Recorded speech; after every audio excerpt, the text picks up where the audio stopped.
परळीतील महादेव मुंडे खून प्रकरणाचा postmortem report समोर आला असून यामध्ये अंगावर काटा आणणारी माहिती समोर आली आहे। आधी महादेव मुंडेंचा गळा कापला, तो तब्बल 20 सेमी पर्यंत लांब, 7 सेमी रुंद आणि 3 सेमी खोल असा हा वार होता।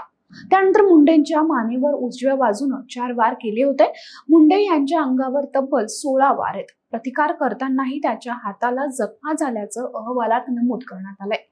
21 ऑक्टोबरला महादेव मुंडे याचा खून झाला। 22 ऑक्टोबरला म्हणजे 12:15 ते 1:30 वाजेपर्यंत असे सव्वा तास परळी उपजिल्हा रुग्णालयात शवविच्छेदन चाललं। पोलिसांनी पंचनामा केला तेव्हा त्यात अंगावर जखमा झाल्यानं मृत्यू झाल्याचं नमूद करण्यात आलं होतं। त्याच्या अंगावर रक्ताने माखलेली पांढरं बनियन, ब्राऊन कलरचा शर्ट होता, लाल करदोडा आणि पाकिट होतं। चेहरा, छाती आणि हात रक्ताने माखलेले होते। सव्वा तास हे पीएम चाललं होतं। या घटनेला तब्बल 20 महिने लोटले, त्यानंतरही यातील आरोपी निष्पन्न नाहीयेत।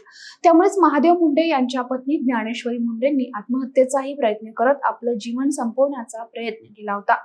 याबाबतचं वृत्त लोकमत या वृत्तसंस्थेनं दिलंय।